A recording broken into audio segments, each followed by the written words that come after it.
Thangalaan. First story plot చూసుకుంటే 1850s ఆ time period ఇండియాలో ఉన్న కర్ణాటక కోలార్ గోల్డ్ మైనింగ్స్ టైంలో జరిగిన కాన్సెప్ట్ ఇది. ఆ టైంలో బ్రిటిషర్స్ గోల్డ్ని ఎలా తవ్వారు, దానికి హెల్ప్ పడిన జాతి ఎవరు, అండ్ దానికి కాపలాగా ఆ గోల్డ్కి కాపలాగా ఉన్న జాతి ఒక జాతి ఉంటుంది, ఆ జాతి ఎవరు అనేది మూవీ చూసి తెలుసుకోవచ్చు. అండ్ ఇక మూవీ ఎలా ఉందనే విషయానికి వచ్చేస్తే ఫస్ట్ ఆఫ్ ఆల్ విక్రమ్ గారి యాక్టింగ్ ఇచ్చేయండి అయ్యా. ఎన్ని అవార్డులు ఉంటే అన్ని అవార్డులు ఇచ్చేయండి ఆయనకి. పెర్ఫార్మెన్స్ ఉంది, ఆయన పెర్ఫార్మెన్స్కి కానీ ఆయన డెడికేషన్కి కానీ ఒక్కళ్ళు వేలెత్తి చూపించలేరు. అంత బెస్ట్ పెర్ఫార్మర్ అని చెప్పాలి. ఏ అవార్డులోనూ ఇచ్చేయచ్చు, అంత బాగా పెర్ఫార్మ్ చేశాడు. ఆ గెటప్ని throughout the movie carry చేయడం అనేది మామూలు విషయం కాదు. ఆయన ఆ గెటప్స్కి పెట్టే డెడికేషన్ కూడా నెక్స్ట్ లెవెల్ అని చెప్పాలి. అలాగే కాన్సెప్ట్ నెక్స్ట్ లెవెల్ కాన్సెప్ట్ ఇది. అసలు మన హిస్టరీ గురించి తెలుసుకోవాలన్న వాళ్ళకి ఒక క్యూరియాసిటీ అనేది బిల్డ్ అవుద్ది మూవీ చూసాక.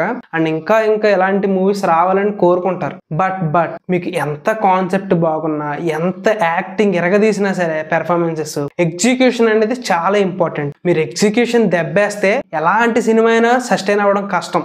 అండ్ ఈ మూవీకి కూడా అదే, కాన్సెప్ట్ వైజ్ చాలా బాగుంటుంది, కానీ స్క్రీన్ ప్లే అసలు అర్థం కాదు. మామూలుగా నీకు కొంచెం ఒక నాలెడ్జ్ ఉండి మూవీ మీద, ఎలాంటి స్క్రీన్ ప్లే అయినా సరే నీకు ఒక మూవీ నాలెడ్జ్ ఉంటే దాన్ని ఒక ఆర్డర్లో పెట్టుకుంటే నీకు అర్థమవుద్ది. ఇది కూడా అంతే, మొత్తం ప్లెయిన్ స్క్రీన్ ప్లే పెట్టక్కర్లేదు. అట్లీస్ట్ కొంచెం కొత్తగా ట్రై చేయొచ్చు స్క్రీన్ ప్లేని. కానీ ఇక్కడ చూస్తే ఒక కన్ఫ్యూజింగ్ స్క్రీన్ ప్లే. ఆడియన్స్ కి ఎలా అంటే ఓకే మంచిగా ఒక సీన్ ఎస్టాబ్లిష్ అవుతుందని ఆడియన్స్ అలా చూస్తూ ఉంటాడు, కట్ చేస్తే ఎక్కడో ఉంటాడు వేరే హీరో, అరే ఇదేంట్రా అని ఆడియన్స్ కి అయితే అర్థం కాదు. అది దానికి ఒక వ్యాలిడ్ రీజన్ ఉంది. అది మీకు మూవీ చూస్తా ఉంటే ఒక మైండ్ పెట్టి ఆలోచిస్తే వాళ్ళ కన్వర్జేషన్ ఉంటుంది క్లైమాక్స్ లో. ఆ కన్వర్జేషన్ చూస్తే ఆ సీన్ కి ఒక జస్టిఫికేషన్ ఉంటుంది. కాన్సెప్ట్ లో చాలా దమ్ము ఉంది, కానీ నెరేషన్ చాలా వీక్ ఉంది. ఇది చాలా రా అండ్ రస్టిక్ గా ఉండే మూవీ. అండ్ ఆ మూవీ కూడా మీకు ఫస్ట్ హాఫ్ అనేది ఒక సెటప్ అనేది బిల్డ్ చేసుకుంటూ వెళ్తారు. ఫస్ట్ నుంచి కూడా కొంచెం స్లో నెరేటివ్ లో తీసుకెళ్ళినా సరే మనకు అర్థం అవుద్ది. ఫస్ట్ నుంచి కూడా స్టోరీని సెటప్ చేసుకుంటూ వెళ్తున్నారు.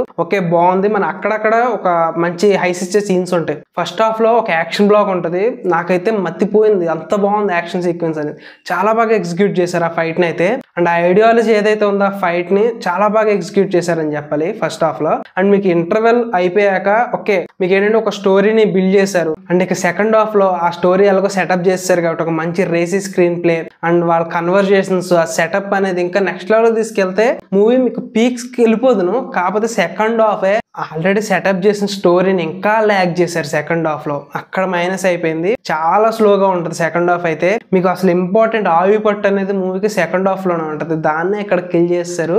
బట్ ఇక్కడ ఇంకొకటి ఏంటంటే క్లైమాక్స్ లో ఒక ట్విస్ట్ వస్తుంది. ఆ ట్విస్ట్ ని మీకు క్లైమాక్స్ వరకు చూసేటప్పటికి ఆడియన్స్ కి అర్థం కాదు, అండ్ దాని ఎగ్జిక్యూషన్ కూడా కుదరలేదు. బట్ దాన్ని సరిగ్గా ఎగ్జిక్యూషన్ చేసి సెకండ్ హాఫ్ స్టార్టింగ్ లో పెట్టుంటే గనక ఆడియన్స్ కి ఒక క్యూరియాసిటీ ఉండేది నెక్స్ట్ ఏం జరిగింది అనేది. బట్ లాస్ట్ లో ట్విస్ట్ అనేది అప్పటికే చాలా రన్ టైం అయిపోయింది, మూవీ స్లో అని చెప్పేసి ఆడియన్స్ ఫిక్స్ అయిపోతారు. బట్ ఇక్కడ మెచ్చుకోవాల్సింది ఏంటంటే స్టోరీని ఎలా ఉందో అలాగే ప్రెజెంట్ చేశారు, కానీ మన తెలుగు నేటివిటీకి తగ్గట్టు మార్పులు చేసేసి కమర్షియల్ ఎలిమెంట్స్ ని యాడ్ చేసి సినిమాని ఫ్లో కట్ చేయలేదు. ఎక్కడ మీకు ఫ్లో అలా వెళ్ళిపోతూనే ఉంటది. కాకపోతే చాలా స్లో నెరేటివ్, కొంచెం confusing screen play. Normal audience కి అయితే నార్మల్ గా మీరు ఏదో ఎంజాయ్ చేద్దాం అని చెప్పేసి వెళ్ళే ఆడియన్స్ కి అయితే మీకు ఈ మూవీ ప్రిఫరెన్స్ కాదు, మీకు అసలు నచ్చదు కూడా ఈ మూవీ. చెప్తున్నా లేదు నేను కొత్త కాన్సెప్ట్ చూడాలి, ఎలా ఉన్నా సరే పర్లేదు అనుకుంటే కనుక మీరు ట్రై చేయొచ్చు, మూవీ మీకు నచ్చిద్ది. మేబీ నచ్చకపోవచ్చు, మనం చెప్పలేము అది. అండ్ ఇక పెర్ఫార్మెన్స్ విషయంలో విక్రమ్ గారు తోపు అసలు. ఆయన తర్వాత మిగిలిన అన్ని క్యారెక్టర్స్ కూడా జస్ట్ ఓకే అంత ఇంపార్టెన్స్ ఏమి ఉండదు, ఏదో వెళ్ళిపోతా ఉంటది. అండ్ ఇక టెక్నికల్ డిపార్ట్మెంట్ విషయంలో జీవి ప్రకాష్ కుమార్ మ్యూజిక్ అయితే పీక్స్ అసలు. సాంగ్స్ కూడా ఆన్ స్క్రీన్ సిచ్యువేషనల్ సాంగ్స్ తప్పనిచ్చి మనకు అది ఏదో ఫ్లోలో వెళ్ళిపోయినా సరే బ్యాక్గ్రౌండ్ మ్యూజిక్ బ్యాంగర్ అని చెప్పాలంతే, చాలా బాగుంది బ్యాక్గ్రౌండ్ మ్యూజిక్ అయితే. అండ్ అలాగే cinematography, production values, everything was super, చాలా బాగుంది టెక్నికల్ డిపార్ట్మెంట్ లో.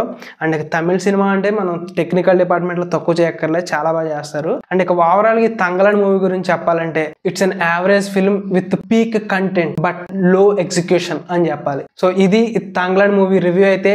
నెక్స్ట్ వీడియోతో మళ్ళీ కలుద్దాం. Until then bye.